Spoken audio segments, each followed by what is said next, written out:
I dropped my son off at college with my husband, I was honestly shocked by how fast it happened. We had been preparing and packing and planning for weeks. I had this idea in my head. It would be maybe emotional. It would probably take all day and possibly be even beautiful at the end. But the RAs at the dorm were super efficient. In 30 minutes, no joke, we were done. His bags were all settled. He had unpacked and made his bed, put away his clothes. So suddenly we were standing in the parking lot and we were both kind of looking at each other, and I kept thinking to myself, that's it? Shouldn't this have taken more time? My son was so excited, and I was holding back tears, and I know my husband was too, trying to act like we were just fine. I'm a therapist, I understand these things, but the goodbye didn't go the way I thought it would. And that moment right there is what I want to talk to you about today. I'm Keely Rodriguez, a licensed professional therapist in the state of Texas. I specialize in working with midlife women navigating anxiety, identity shifts, and big life transitions, like when a kid leaves home. If you're new here, welcome. This space is all about honest conversations, emotional clarity, and finding yourself again in midlife, especially in the quiet after caregiving for so long with your kids. So for years, you've probably been the go-to person, the manager, the multitasker, the emotional anchor. You were probably the executive functioning center in your kids' world, remembering deadlines and anticipating emotions and guiding decisions. And now that part of your job is done. What replaces it is something quieter. You kind of become the coach, a trusted presence, still important, but no longer the center of their daily universe. And that can be freeing, but it is definitely disorienting. And here's the part that often catches women off guard. This transition doesn't just bring up sadness about your child leaving. It can actually stir up old emotions. So maybe it's grief from a divorce, or the loss of a parent or spouse, or even unprocessed pain from your early childhood. These threshold moments, like dropping your child off at college and returning to a quieter home, can create space. And sometimes that space fills with all the things we haven't had time to feel or deal with. You might be finding yourself checking their location on Life 360 a little too much. You might be scrolling through their social media feeds or rereading a short text that they sent you and wondering if they're okay. It's not weird. It's your anxiety trying to create control.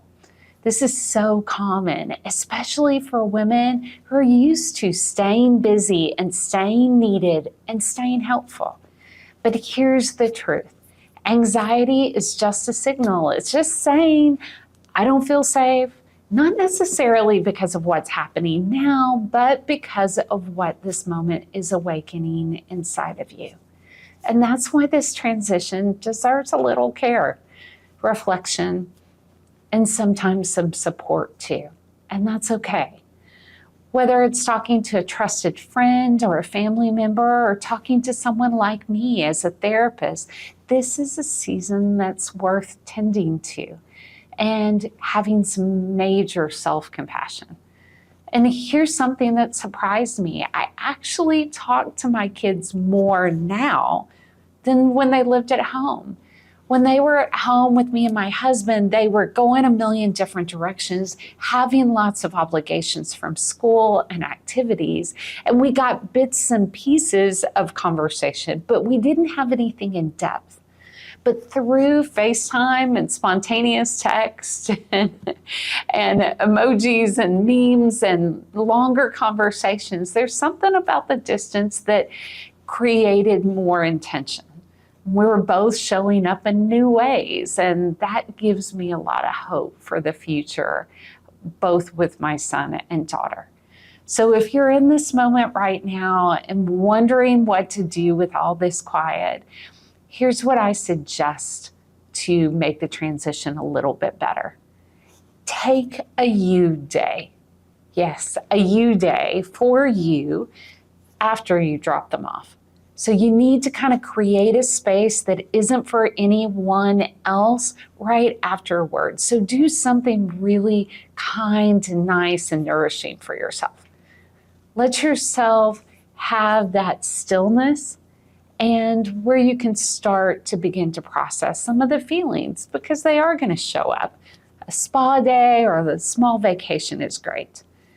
Secondly, go back to something you loved before you weren't everybody's everything.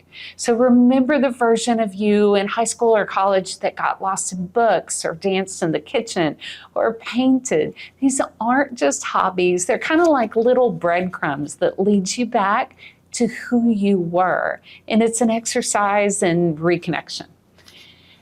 Build your circle. And this is really important. Often our social lives revolved around school calendars and kids' carpools, and it's easy to forget who your people are. Your friends became your kids' friends' parents. But as that starts to slow down, loneliness can creep up. And so it's important to start kind of rediscovering some friends, building a little different community. Here's one that I love, which is reclaiming your mornings. Mornings belong to logistic and noise out of our house. There was more like feed the dog, grab your backpack, let's go, let's go, let's go. So now you have a moment to maybe journal in the morning, maybe pray or meditate, or just to take some extra time to actually have a warm cup of coffee. Just an idea. I love writing a letter to your child, maybe that you'll never send. Or if you're more like you like to speak it out like I do, maybe doing a voice memo on your phone. It's really cool about releasing those emotions that you're feeling if you can just get it out in whatever way works for you. But above all, give yourself permission to grieve just a little bit, even if you don't call it grief. It's just about missing your child. It's about the transition of life that their absence reveals. You're not overreacting. You're just evolving. You're just transitioning. And grief is not always loud. Sometimes it sounds like silence. And that still counts too. Because this isn't about letting go of your kid.